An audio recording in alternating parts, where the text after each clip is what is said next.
My name's Ed Piskor. I'm Jim Rugg. What do you got here, Jimmy?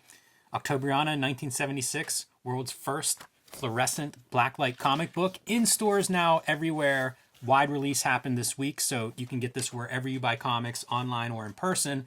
And one good deed cannot go unturned, so guess what? I made a blacklight Teenage Mutant Ninja Turtles poster with Nickelodeon and I Am 8-Bit. It's available now for pre-order through October 13th. And that's it. After that, they aren't making more prints. It'll be whatever is ordered. So if you would like a blacklight Teenage Mutant Ninja Turtles print that I feel like I've been training my whole life to draw, it's available now through iam8bit.com, and I'll post a link under the video to that. Patreon.com/Ed Piskor. I'm serializing my Red Room comic strips. I've drawn 133 pages so far, man. And I have about 6 pages up there right at this very minute. They're up there at a high enough resolution that people have been sending me their bootleg copies, and this is just a little taste of what the artwork looks like. I'm working on a story called Alabama Dracula right this minute. But $3 to get you the archive, and new strips go live every Tuesday.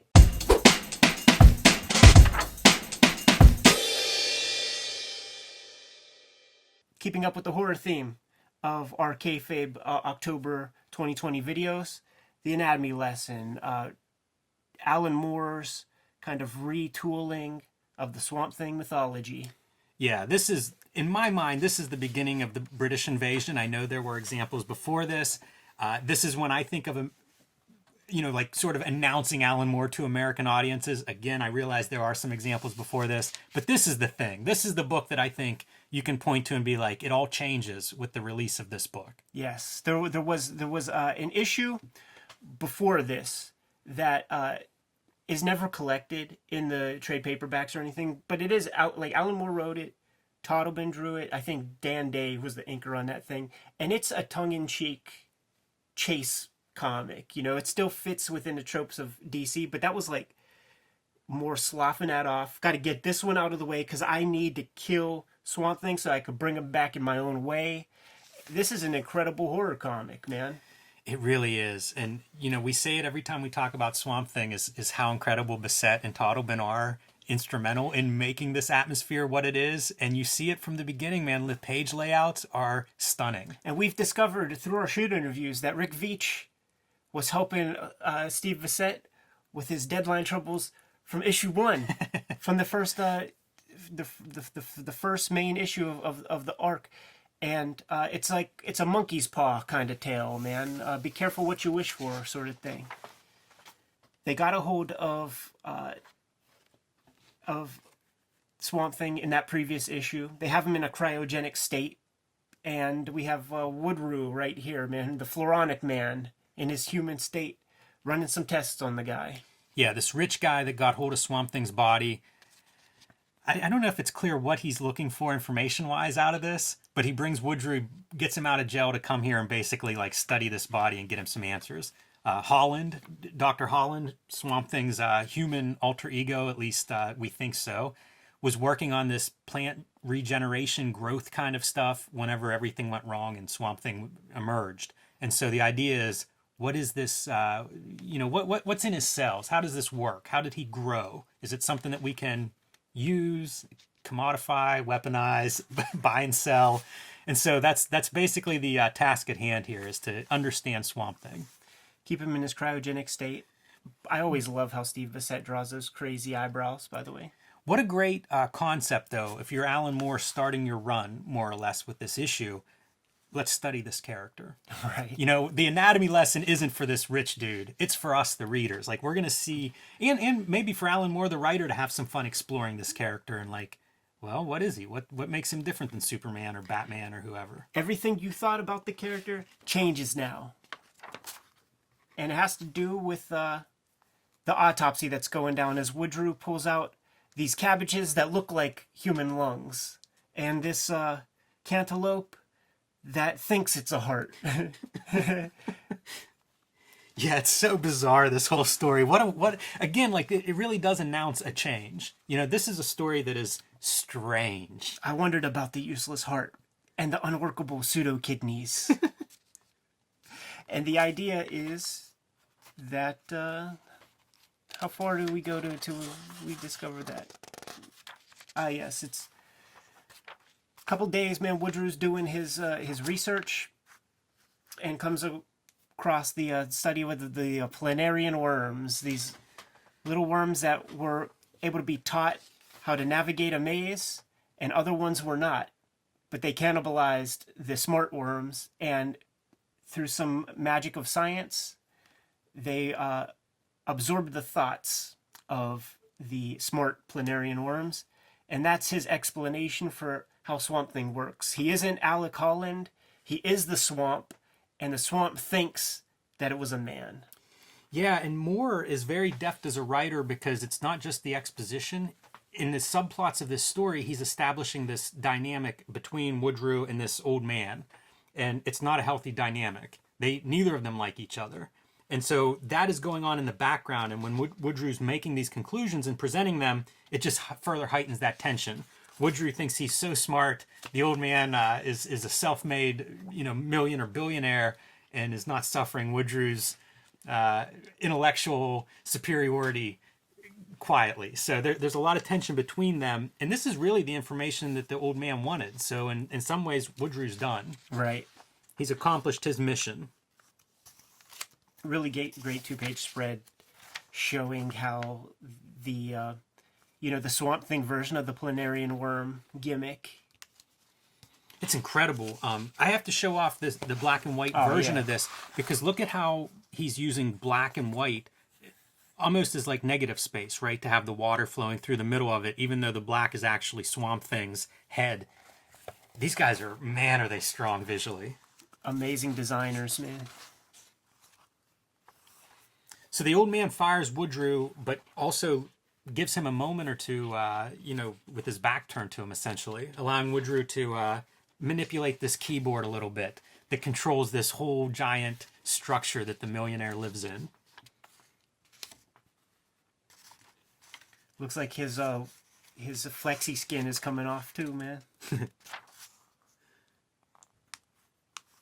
Man, Totleben can do stuff with ink that nobody else can. It's true. It's true. And when you read interviews with these guys, like, they just had like one of those little pencil boxes full of old banana tips and sponges and all kinds of crap, man. Whatever can make a line on a piece of paper, or not even a line, a mark, they employed. So when Floronic Man hit a couple of buttons, it warmed up the cryo room a little bit. Yeah, the one piece of info the old man didn't let him explain is that you can't kill a vegetable by shooting it in the head. In a brain that does not think. A brain made of rhubarb. So now, greenhouse gases, man, it's like perfect temperature. Like the ice is thawing, nice warm humid setting. The green is growing, baby. Man, we sometimes look at examples of the same comic story drawn by different artists. I would love to see other artists try to tackle like Swamp Thing regenerating. Yeah. Like growing vegetation out of the old Swamp Thing corpse. Ever since I was a little kid, when I first read this thing, what I thought I was seeing right here with the first like good shot of Swamp Thing as a character, I thought that he's standing on his hands like Johnny X from the movie Freaks. Like yeah. But nah, I mean, he's a big dude. That's just, he's in shadow there. The amount of vegetation on like his arm, in that bottom left panel, it is just moss and growth. They're relentless with it, man. There's no way you could turn this out easy. You got to call your Kubert School homies, man, to help with the shit. And we have our swamp creature confront the old man. Chases him down. Swamp Thing is a villain of sorts. He's a monster in this comic. Yeah, monster is, I think, the right description. It's great how Look at that right there. He is such a third character in this. It's really like the old man and Woodrow. It's in a lot of ways it's their story, and Swamp Thing is this presence. Here's the thing that's crazy. Like, for the next couple of issues, the entire Floronic Man story has nothing to do with Swamp Thing. He's a catatonic piece of grass until the Floronic Man manipulates the vegetation so much and overtakes like a whole town that it physically hurts Swamp Thing to the point that he has to wake up. Its issues go by in a comic called Swamp Thing, where Swamp Thing doesn't do a goddamn thing, dude. That's the respect that they had for that Alan Moore kid to play around with this character that was kind of festering and going nowhere. Well, I mean, it's the monster formula. You know, if you were to watch like old monster movies and things, it's a whole different cast of characters. Like all the drama is sort of, you know, the antagonist and protagonist are people, and then the monster's sort of this act of God or something that shows up. It's kind of the same treatment, you know. It is a different interpretation of a character that's part of a superhero universe. Right. This is a very different take on a character. Len Wein, the writer, creator, co-creator of Swamp Thing, personally like chose Alan Moore to do this, man. And I think he might have acted as an editor of sorts, or at least he oversaw the stuff. Like I know Karen Berger was in the mix for sure, but he's on the record for giving full approvals, because you can't. This wasn't done in comics where your main star isn't in the comic. Not in 1983, 84. And this is all part of Woodrew's plan. He's expecting the old man to have his heart attack sometime soon. This is disturbing, man. It's kind of like a forced breastfeeding or something. Just pulling him into him, because our boy Swamp Thing lost all humanity once he came to the grips knowing that he is not a human. He, like, all of his dreams of reacquiring, using his scientific expertise, the basic MacGuffin that drove the comic for 10 years, 15 years, has just been dismissed. You know, you will never be, it's like the end of Quantum Leap. Like, you will never go back to your own time. You will never be human. You will never be Alec Holland. It's done. They cut this line out of the black and white reprints. The dying's all that matters. Interesting. Not part of it. Yeah, I have no idea why. And then look at this stupid shit. That's digital. That's not on there. Right. And it looks digital. It looks shitty.